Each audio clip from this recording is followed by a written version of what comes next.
Hey, so now I decided that I'm gonna take a look at the downfall, or no, the dark side of Ryan Toys reviews, because I don't know, I want to see what it's like. Is just make sure to put the kids first. The kids first. The kids first. Damn. Nothing more than a tool for marketing to very young children, zero value to kids. It's straight up dangerous and should be blocked by most parents. I hate this channel, everything about it. Seriously awful. It's a giant commercial and they are always talking about freaking McDonald's. Dude, I mean, it's not really for you guys. It's more for the kids, like toy reviews. Like people over the age of 10 aren't supposed to be watching that.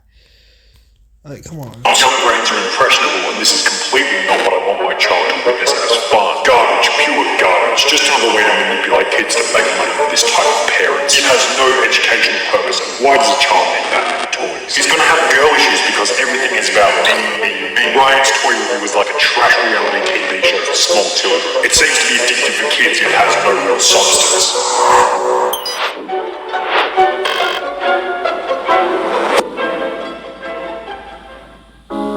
According to Forbes, throughout 2020, Ryan's World took home an approximate income of $29.5 million, making him the highest paid YouTuber for the year, above the likes of Mr. Beast and Jeffree Star. The most significant part, which I'm sure many of you are already aware, is that Ryan is only 9 years old, making him younger than the Angry Birds mobile game, the film Avatar, as well as the legal working age for a McDonald's employee. $29.5 million isn't exactly a bad wicket for anyone who's yet to go through puberty. Considering in every episode it looks like Ryan is having the time of his life, on the surface it seems as though the Ryan's World channel is the spitting image of perfection itself. However, like all things in life, the Ryan's World channel has a dark side that's rarely talked about in the media. We try not to capture any moment that Ryan's in distress. Legal battles to do with not fully disclosing paid sponsorships within videos. The exploit. Oh, I have a question. How would he be in distress if he's just reviewing toys? Like, what? Like, I don't think you should really mention that. Oh, wait.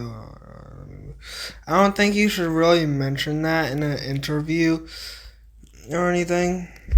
Of Ryan for the financial gain of his parents, and most surprisingly, the criminal history associated with Ryan's mother, Luann Caggi, who in... Wait, she's a criminal? Wait, is that even her real mother? I mean, I'm sorry. His real mother. Because I don't think I've seen her before. I used to watch Ryan Toy reviews, like when I was like 5. Oh, get roasted. Her younger years actually went to prison. 7-year multi-million-dollar YouTube star Ryan Caggi's mother has a criminal past. In June 2002, when Ryan's mum was 18 years old, she was caught shoplifting at a JCPenney located in her hometown of Houston, Texas. The security of the store discovered that she'd been trying to steal... Dude, what is there to steal at JCPenney? Don't they only have, like... I don't even know what they have. 6 items of clothing, totaling $93, which is equivalent to around $135 today. After being taken back to the police station, she will be fined $150 for the theft, given 40 hours of community service, as well as being put on a 6-month probation period. On top of this, she had to carry an offense. And all that for stealing 6 things of clothing. I don't know how she'd even oh, I mean, I guess she didn't steal it. I mean, she got caught. But, like...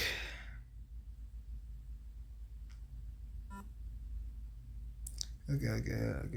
Yeah, like, dude, like, all that just for shoplifting. Is it worth it now? No, I don't think so. Identification card while also attending an anti-shoplifting program. However, here's where it gets interesting. Rather than simply showing up and doing her 40 hours of community service, she sat around and did nothing. Luann didn't report to her community supervisor, didn't pay the fee she was supposed to pay, and didn't even show up to any of the community service when scheduled.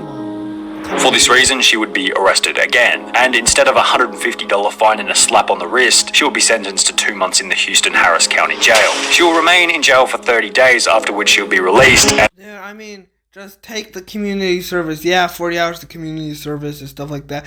It's better than having to get arrested again and actually going into the jail. Instead of just 40 hours of community service, 6 months probation, and that's pretty much it. And a $150 fine.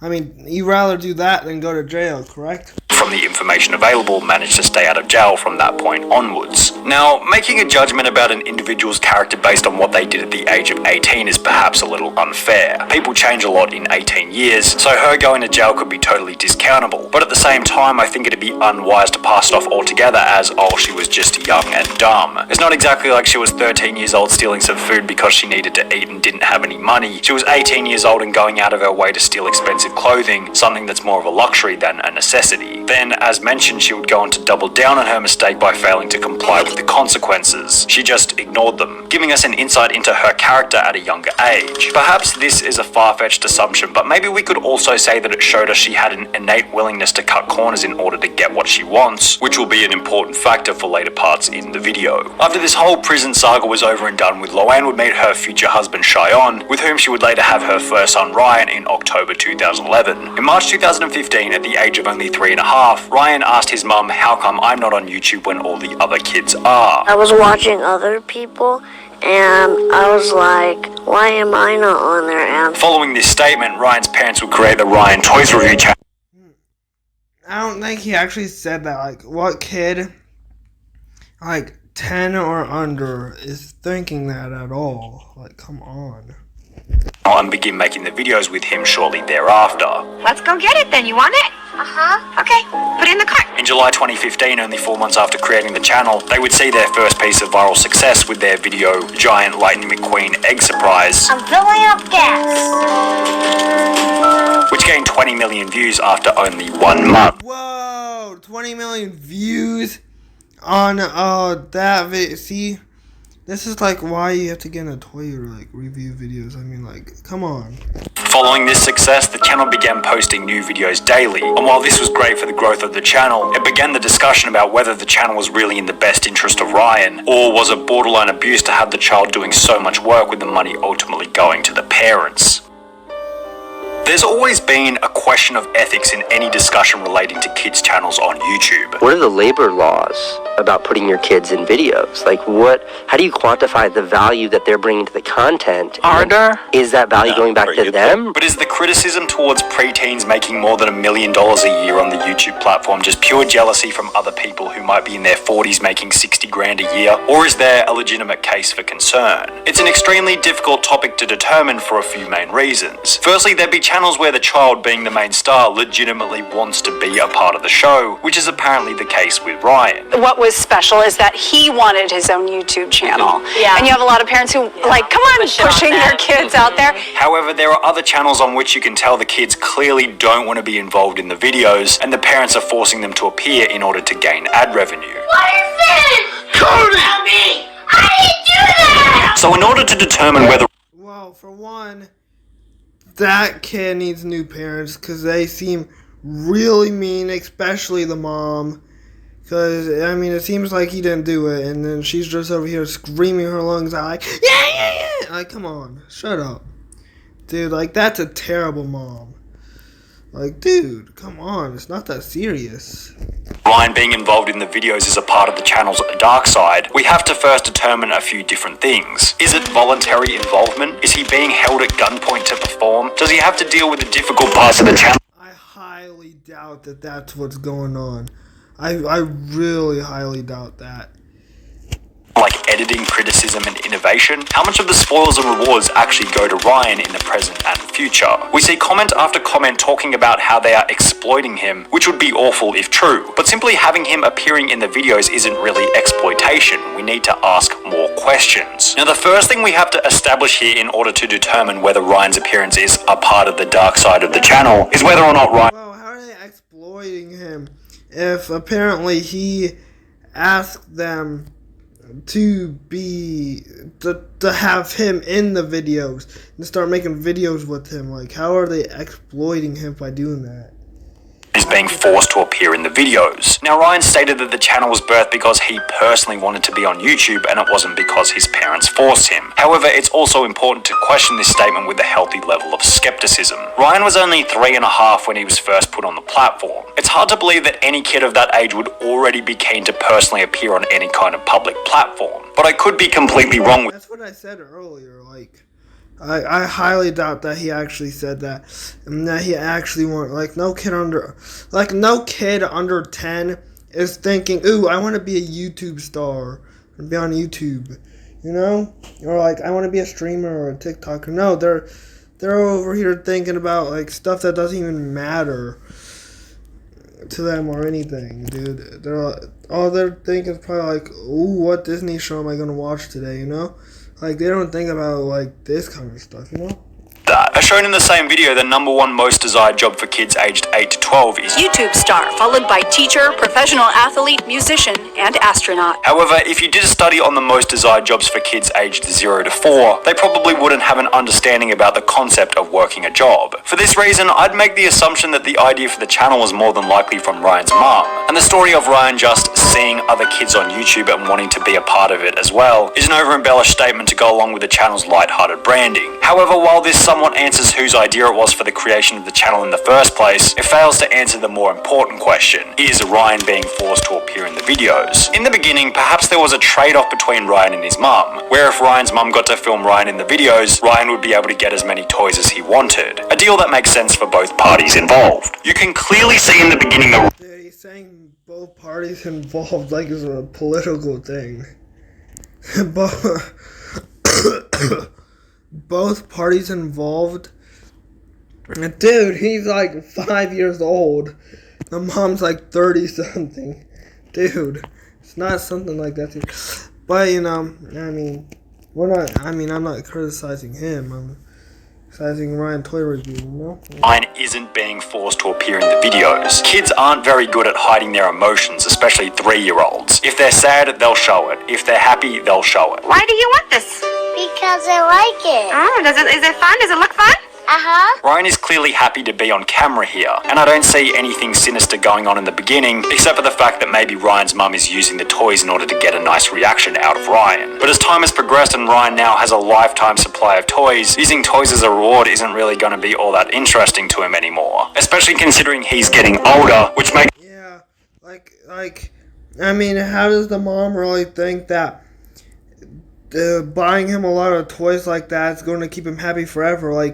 He's growing up and stuff, which means that he's not going to be interested by that stuff anymore, so she's going to have to try to find an alternative to make him happy so that she can still make so that she can make videos with him still. Because what is she going to do, a couple years from now, when he's, old enough to live by himself and he doesn't want to make YouTube videos anymore? She can't make him because he'll live by himself. He doesn't have to communicate with her or nothing. No. We think that unless there's some kind of other incentive for him, the only other way to get him to constantly appear on camera is with a bit of force. If we combine this with the fact that their channel has somewhat of a schedule and uploads almost daily, we can almost be certain that there are days where Ryan doesn't feel like making the content and would have to be somewhat forced by his parents in order to appear in the videos, which would be an element of the channel's dark side. However, I could be wrong with this once again, and here's why. Firstly, because as previously mentioned, even a 9-year-old isn't very good at hiding their emotions. If he wasn't willing to appear in the videos, he'd be able to tell straight away. Secondly, Ryan doesn't actually have a very big role on the channel in terms of workload. He's the host and the face of the channel, but compared to the rest of the work required, those are probably the easiest jobs. A lot of these comments that state that the parents are exploiting the son for views must think that this kid is working 50. Yeah, but think about it. How's a 5-year-old going to edit a video? Sit on the computer and go into editing software, edit the video, figure out how to upload it. No, 5-year-olds aren't smart enough to do that. And then they have to find a good thumbnail title. You have to go into thumbnail software, edit a thumbnail. You have to think of a title that sums up the whole video pretty much. Put that there. You have to upload and make sure it's what you want. So you have to rewatch it, make sure it's how you want it to turn out. If it's not, you have to refilm it, 15 hours every single day being whipped by the parents in order to get out tomorrow's video. But I would totally disagree with that. He's not going to be doing any editing. He's not going to have to worry about scripting. He's not going to be dealing with sponsors. He's not going to be constantly innovating with new ideas. He's not going to be dealing with sets. All of the hard work is being done by Ryan's parents and their team. Behind the scene, it's a lot more work than somebody might think. It is very time consuming. I would do all the editing after Ryan goes to bed, so I would stay up several hours. Assuming all of the back work is done by the parents, each of these videos could probably be filmed within the space of an hour. On top of this, there are videos where Ryan literally has 3 lines, with the rest of the video being taken over by an adult talking in a kid's voice. Ryan's total quote-unquote work week is probably like 10 hours max, which isn't exactly all that bad, especially when considering how much the channel is earning, which brings us to the question of finances. Revenue is being generated because these children are creating content. Where does that money go? Is it parents that are keeping that, or is it kids? One of the often perceived dark sides of the Ryan's World channel is that the parents are pocketing all the money. I hope when Ryan's 21 he gets to sue his parents for not sharing any money with him. Now the level of I highly doubt he's gonna sue his parents. Like, I mean, yeah, maybe he might not make any more videos with his parents, but like, sue him is crazy. Idiocracy within this comment is immeasurable. Firstly, because I've had a good look and there's absolutely no sources pointing to how much Ryan receives for his contribution. So first things first, we don't even know how much of the revenue Ryan is receiving for his portion of the work. However, let's make some assumptions. Let's assume that maybe 5% of all profits go back to Ryan for him to use at an older age, and that's probably an extremely conservative estimate. Assuming the channel made $29 million in 2020, that's still $1.5 million for approximately 10 hours of work per week, available for Ryan to use at a later date. And if that's the case, I can't really see how that's such a negative. He'll never have to work a crappy first job that he hates. He'll never have to take out a loan just to go to college. Even if only 1% of the profit goes to Ryan, that's still $300,000 a year in his name at the age of 9. And while as long as Ryan is being paid enough to set him up for life, it's hard to see any problems there. However, a problem might raise when you examine how the money is being earned. Another element. He said he get like $19 million a year, and then that's like $300,000. But what if he doesn't? What if it doesn't make $19 million? What if it like makes like $10 million? And then that's worse because sometimes videos don't do as good as you expect. Sometimes, like, so what if it only makes like $10 million when you are expecting it to make $19 million? That means that like split that. The 300,000 in half, you have like 150,000, and then boom. I mean, that's still enough to pay for college. But what if it only makes like 5 million? Split that in half, and then now you're dealing with a different situation, you know. But judging by his channel, I'm guessing that he makes like about 15 million or something. So I mean, that's been associated with the dark side of the channel. In September 2019, a complaint was filed to the Federal Trade Commission claiming that the sponsored videos feel too authentic and cannot be distinguished from unsponsored content. At the time, it was revealed that around 90% of Ryan's World's videos contained sponsored content, all of which being targeted to preschools who were too young to distinguish between a sponsored video and a review. Ryan's parents responded by saying that the well-being of our viewers is always a top priority for us. We strictly follow all platforms' terms of service and all existing laws and regulations, including advertising disclosure statements. And I guess this one as a whole is just another question of ethics. To what extent should they reveal to their audience that what they're watching is sponsored? Will it even make a difference considering it's stated that kids younger than the age of 8 or 9 cannot recognize advertising within media? Many reviews of the Ryan's World channel state that the content targets your toddlers like cigarette companies. Should advertising be disallowed within the videos altogether? What incentive would Ryan's World have to continue making content if they completely removed sponsors? A natural element of the channel's dark side is that in order for the creation of the content to be worth it, they kind of have to advertise to kids. And if parents want to distract their kids with YouTube content, they have to bear the brunt of having their kids advertised to. All in all, I think this might be one where you guys have to draw your own conclusion as to the shade of black that permeates the dark side of the Ryan's World channel. Is Ryan being exploited for the financial gain of his parents? Or is it reasonable as long as he's receiving a cut of the pie? Is it I mean, I don't really think that he's receiving it. I mean, he is only like 10 or something like that.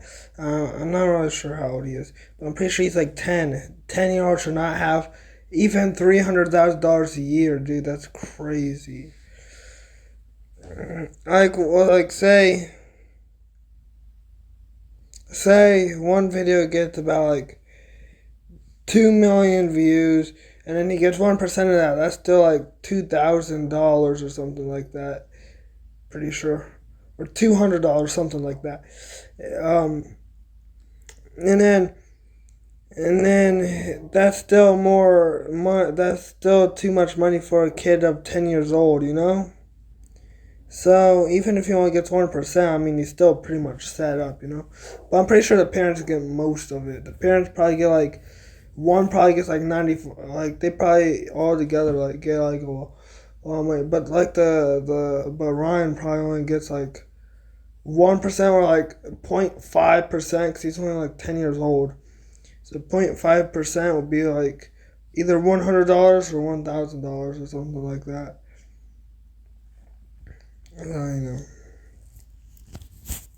To continue sponsorships to an audience too young to understand that they're being advertised to? Does the criminal history of Luann Caggi make an impact on how the channel is run today? It'd be safe to say that their practices aren't perfect. But hey, for the many parents out there that appreciate his ability to stop their child from crying, Ryan's World has its place on the platform, perfect practices or not. Yeah, I mean, I guess.